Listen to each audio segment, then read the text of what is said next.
my daughter is sleeping and I am trying to record as many of them as I possibly can. So here is on to the next video. This video is about my birth plan. Birth plan, woohoo!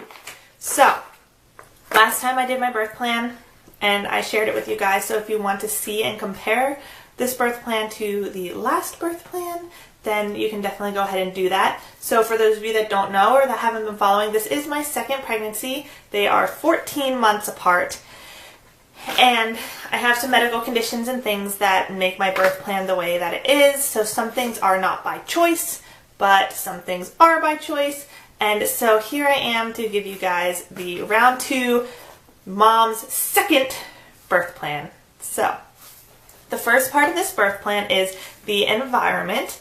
And it asks who I would like to be present in the room while I am giving birth, or who is allowed in the room, not necessarily who I want to, but who's allowed in the room, other than doctors and everything. So obviously my husband is on the list.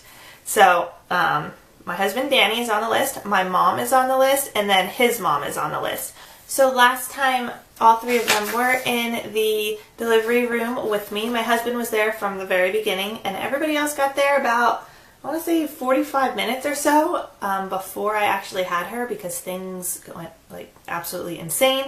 So they were there, and I know that they would like to be there again, which is fine with me if they actually want to be in there. And then also for environment, I would like to bring music, CDs, tapes to play on my mini stereo. I just put it there because it was an option.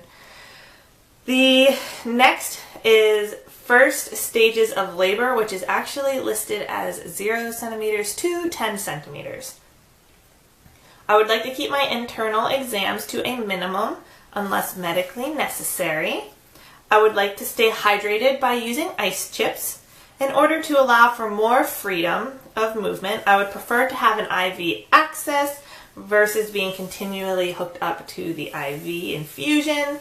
My birth partner and I would like to take a few moments privately to discuss my pain relief options before a decision is made. And then underneath of that, by default, it says, I would like a drug-free birth. Ideally, this is by default, ideally, I would like a drug-free birth. Only offer medications if I ask. I have scoliosis. My veins are a little, or my nerves and stuff in my back are a little messed up. So I am actually not approved to get any type of spinal or epidural. I don't have a choice. I am not allowed to have an epidural. So this will automatically be on my profile, which I find hysterical. And I'm not lying. It says, ideally, I would like that. I would ideally, no, I ideally would not like that. I ideally would like to be like knocked out and not even conscious during most of this, but apparently, I would like not to have an epidural. So, anyway, that is like the biggest part of the birth plan that most people are intrigued about, is whether or not I am choosing to go all natural or whether I am choosing to be medicated. And by choice, I don't have a choice. I have to go unmedicated. So underneath of the next option, which is pain relief, non-medical pain relief, I basically put everything possible. Walking, meditation, aromatherapy, music, breathing, pillows, birthing ball, position changes, hot and cold therapy, relaxation, imagery, rocking chair, massages, showers, and soft tubs, which they don't even have there, but it's listed on their birth plan, so I put it on there. If I didn't mention, this is like the standard birth plan for the hospital. I didn't make this stuff up myself, like I didn't go online somewhere and find it. I filled this out through the hospital. If I choose medications, I would prefer to have an IV medication is on there because that's really my only option if I want to have it. But however, I did do like a trial run of Stadol, which is like, it basically makes you feel like you're high on marijuana. And I did a test round of it to just kind of see how my body would react to it. So I had enough Stadol to basically make me feel that way for about a minute. And oh my goodness, it was not fun. That's not fun. I've never done drugs in my life, and that is enough to make me never want to do it. Seriously, the whole room like flipped upside down and things were moving. I was probably hallucinating too. I don't even know. It was awful. I personally disliked that feeling of being high more than I disliked the feeling of being in labor. Like, that's how much I hated it. So I did not have that done to me while I was in labor. It wasn't fun. I wouldn't have been coherent. I don't think I would have really known what was going on. I don't know what I would have reacted like if I was like under that for more than that minute that they tested it. I didn't like it at all. So it's on there, I guess, if I absolutely have to have it. However, I feel like I would have to be like seriously dying to consider doing it again. So we'll see. The next one is I would like the baby to be monitored, and there were a couple of different options. I chose listening intermittently with external monitors to provide more freedom of movement. There was the option to be like constantly hooked up to a machine. There was one that you could be hooked up to an internal machine. I just chose intermittently because I would like to be able to be on a birthing ball and I would like to be able to move around. I don't want to be laying in bed this whole time because that's not fun. I laid in bed for a while and it wasn't fun. I felt much better when I got up on the birthing ball. So, the next is, as long as the baby and I are fine, I would prefer to not have my labor stimulated. If I need my labor stimulated, I would prefer these options. And the options were Pitocin or rupturing the membrane, breaking your water. So I said I would prefer to break my water versus getting Pitocin. However, I could possibly be on Pitocin anyways, so I don't know. Last time I chose the same option, they were getting ready. They were prepping to break my water and it broke on its own. So I'm hoping that happens again, but we'll see. If I have difficulty emptying my bladder because of an epidural, I would like to try using a bedpan before having a catheter inserted. And I put yes, for sure, because especially if I'm not getting an epidural, I really don't want to have a catheter. I mean, no, I don't want that. Second stages of labor. This is pushing and the delivery of the baby. As long as it is clear that my baby's heart tones are good and he or she is receiving sufficient oxygen, I would like to be free of time limits on pushing. It is important to me to allow my body to operate in its natural rhythm and timetable. Sure, I don't really know. I just know that when it came time, I was like, guys, I gotta push. And the doctor was like, I don't think you're ready yet. Because I had literally just been checked out of 6 centimeters like 30 minutes before that. And I'm like, no, I seriously, like this, the baby's head is coming out. Like I feel the baby's head.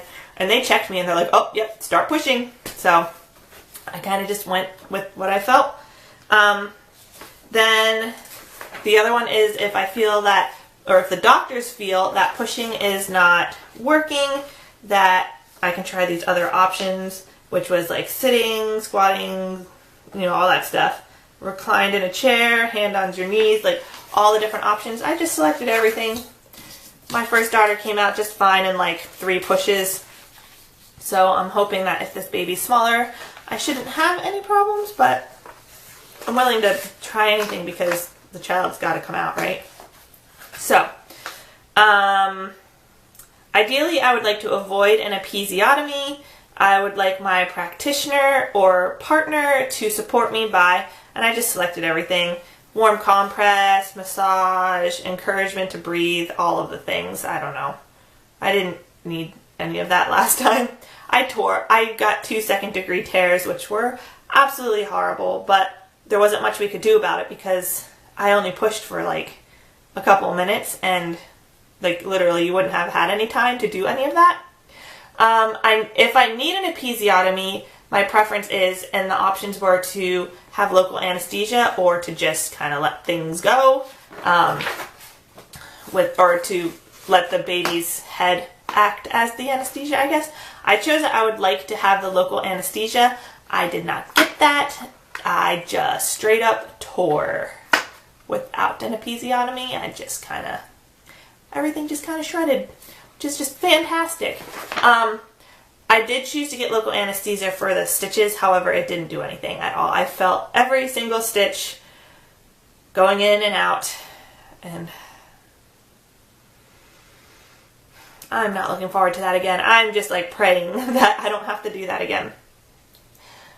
I would like my baby to be placed on my abdomen immediately following the birth as long as my baby is crying and has a normal heartbeat and is pink. So I put yes. They really encourage skin to skin immediately. And then I would like my partner to cut the cord. So those were the options for the second stages. The third stage is the delivery of the placenta. And put that, assuming everything's okay, I would like the opportunity to see the placenta. Sure, they showed it to me last time. It was pretty gross. I'll see it again. I don't really care. I would like to have my additional newborn procedures thoroughly explained to me. I just want to know what's happening. So I selected it. And, you know, I already went through it once with my daughter, but just in case, I'd like to have things explained to me again, just what they're doing. And I would like my partner or myself to be present during all newborn procedures. So I put that as well. Then the next section is immediate newborn care.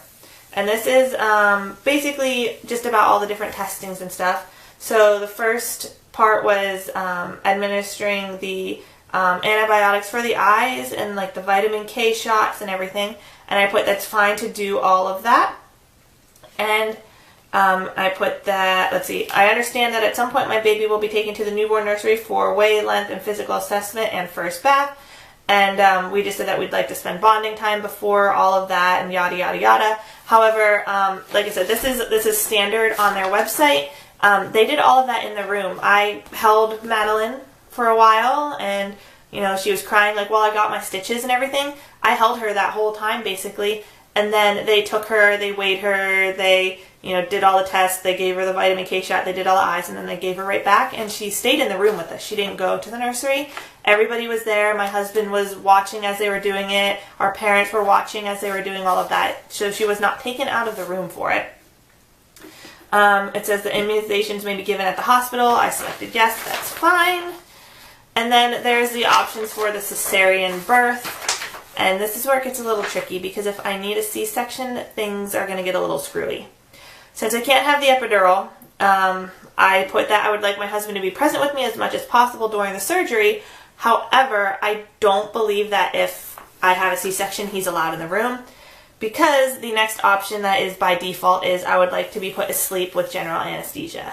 I don't have another option. I can't get a spinal, I can't get an epidural. I have to be put to sleep if I have a C-section, whether it's an emergency or not.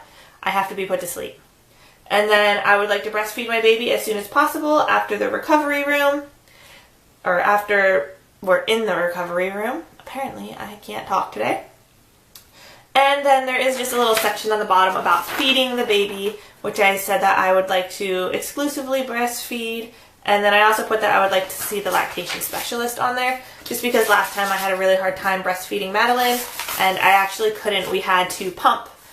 She couldn't suck, things just weren't working, and really the only way for this whole thing to work was to pump. And I already know that for this time, so I'm not going to be wasting time trying to get the baby to latch and all that stuff. Like, I know it's, with the way that my anatomy is, it is not going to work. Just, I'm not going to go into a whole bunch of detail about it, but it's not going to work.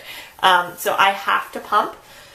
And so I actually have my pump packed with me, but they do have the pumps there as well if those are available. So that was a really, really quick rundown. I know I talked really fast, but like I said, she is sleeping and I want to get through all these videos as quickly as I possibly can so they are available for you because I only have 1 week left. So anyway, if you guys have any questions about my birth plan this time around, last time around, or any questions about either one of my pregnancies or labor and delivery stories, please leave them in the comment box down below, and I will get back to you as quickly as I can. Until next time, bye!